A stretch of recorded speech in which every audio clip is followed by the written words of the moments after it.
Are you soon going to be driving Uber without insurance? Xbox, Twitter, Uber, Postmates, Netflix, Movie Pass, Google, eBay, DoorDash, Apple, Amazon, Airbnb, The Apptrepreneur. Hey everyone, this is Kevin, the Apptrepreneur, and before we begin, if this is your first time here, consider subscribing and ringing that bell if you like this video and want to see more content like that. Not only do we upload on a daily basis with news about Uber, Lyft, gig economy, the streaming wars, and even some video games once in a while, well, it also helps us because YouTube, changed the algorithm, and you've probably heard this on other channels, but when YouTube tweaks the algorithm, smaller channels like mine suffer. Not complaining, still love doing this, we'll probably always do this, but it is just so annoying to see Jimmy Kimmel get pushed up higher than I do, and he has ABC and Hulu and probably Disney Plus at some point. I mean, sheesh, how do I compete with that? Anyway, I compete with that by you guys subscribing and liking and sharing and all that jazz. But anyway, let's talk about the main topic at hand, and that is insurance. Insurance is kind of a tricky topic for rideshare and gig economy in general. There's always some confusion about whether or not drivers actually need it. I'm just going to say up front right now, it's a good idea. It's a very, very good idea. I would never, ever recommend people do rideshare without insurance. I mean, of course, I don't recommend people really do it at all, but, hey, if you're going to do it, make sure you have insurance.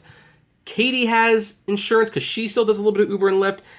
It's like an additional $8 a month for her. And what the insurance does is Uber has a policy. Yes, they have a policy. But here's the thing. If you get into an accident and the app is off, it's your insurance company. If you get into an accident and there's a passenger in the car, Uber's insurance kicks in. And it will totally favor the passenger over you, by the way.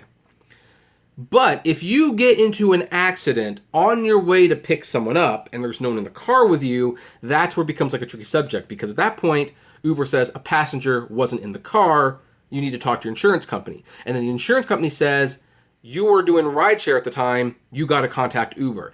And then the nightmare begins. So always have insurance. But that said, it appears that Uber's going to be having some insurance problems with themselves because, well, they have been dropped by their insurer, or at least they're going to be dropped by their insurer. Now, what's interesting about this article is that the insurer's decision to do this resulted in them losing like 22% of their value on the stock market. That is huge. Probably because the knee-jerk reaction is, why on earth would you not want to insure Uber? And we'll talk about that in a minute why, but let's kind of look at the nitty-gritty details right now.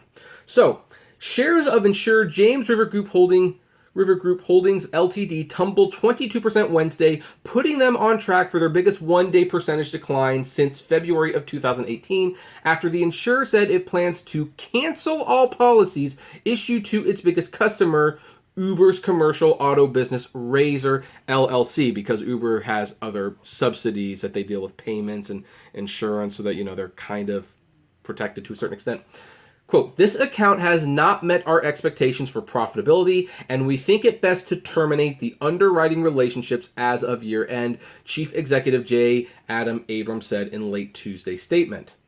And here's the thing. The company is expecting to report growth of 72% in core E&S lines across written premiums from earlier quarter, is expecting to report earnings after market close on November 6th. B. Riley analyst Randy Binner downgraded the stock from sell from neutral on the news and cut his stock price target to $40 from $45. Now, some of that might be because maybe this company's not doing that well anyway, and maybe, because Uber buys a lot of insurance. Make no mistake, they're gonna buy a lot of insurance.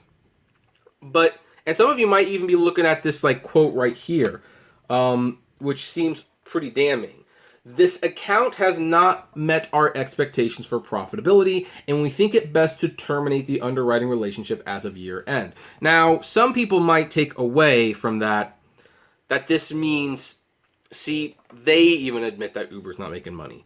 But that's not how insurance companies think. Let me explain how an insurance company makes money. An insurance company makes money by selling you insurance that you never use. Frankly, it's kind of the same way the gyms make money. They sell memberships and a lot of add-ons to those memberships, knowing that you might use it once or twice and then potentially never again. That's how they make their money. So, I mean, I'm sure a lot of you have seen The Incredibles.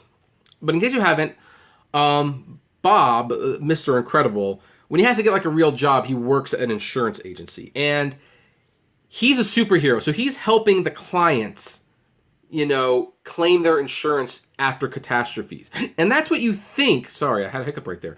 That's what you think an insurance company's number one goal is, but it's really not. Because he's getting in trouble over and over again for doing that. But I think I talked about this on Sunday. I feel like a deja vu almost. Where Bob's going like, did I do anything illegal? And the boss is like, no. He's like, aren't we supposed to help our clients? The law requires that I say yes. We're just helping our people. He's like, we're supposed to be helping our people. Bob, the shareholders. Who's helping them out, huh? And that scene is so perfect. So basically, when the CEO of James River Group says that the account has not met his expectations for profitability, he's not talking about Uber themselves making a profit. He's talking about their ability to sell insurance to Uber that Uber will not use. And you know what? He's probably got a point, because here's the thing. There's been several articles, and we're going to look at some of them right now that I've not talked about. But here's one from the Crone, whatever that is, from Houston, I think. Friendswood Police, DWI suspect crashes, hails Uber. Not a headline an insurance company wants to hear. This was posted today. Here's another one. California Uber driver in medical coma after rider attack. This was on Monday, October 7th. We have this one. Oops, let's close that. And this isn't about Uber. And I can't read the headline because YouTube will, de-rank the video and demonetize it. But two women just wanted to go home and, didn't end so well. This is today. And one more. And again, this is Lyft as well. But Lyft driver at large after robbing passenger at gunpoint in Westwood. This is also Monday. And these are just a few of the articles that I picked up this week. There are actually a dozen situations like that where people are getting beat or shot or robbed or the other R word that we can't say. And so an insurance company reads those articles and and it's like so prevalent, like these aren't cheap lawsuits to pay out. They have to pay someone. So they're kind of like, all right, I guess this isn't going to work out for us. So they cancel the insurance. And again, they are going to take a hit. They are going to take a hit in the stock market. They clearly already did, because Uber will buy a lot of insurance. Ultimately, they looked at the situation. They took a step back. They looked at all the headlines. They looked at the situation. They probably looked at what they were paying out, too. They've got information to all the cases that don't even show up in the headlines. And they were probably like, you know what, long term, because of the quality of the drivers and because of Uber's really bad background check system and everything, we foresee ourselves paying out more money for these guys than we're going to take in. So we're going to let them know right now, at the end of the year, we're cutting ties with them. And here's the thing, Uber's going to have to find new insurance with everyone knowing that this company willingly dropped them. And there will be many, many more headlines. The Uber might even come back. It kind of periodically shows up once in a while. So, yeah, I mean, right now this article is framing it as a bad day for the insurer. And yeah, it was. The insurer lost a lot of value on the stock market. That's not nothing. However, in the long term, this might be a loss for Uber. Because they do have to get new insurance with a new company, and chances are they're going to pay a premium for it. They're going to pay even more because they have not only these guys dropping them, they have all the stories that are in the news, in the media, and they're going to have to pay a premium. It's just the way it's going to be, I think. But that is my opinion. What do all of you folks out there think? Do you agree? Do you disagree? Do you have rideshare insurance yourself outside of what Uber and Lyft provide? I'd love to know. Comment below, like, favorite, share, subscribe. If you enjoy my videos, consider becoming a Patreon member. It's totally optional, of course, but even as little as $1 a month goes a long way to helping the channel run smoothly, and you get access to my Patreon's exclusive blog.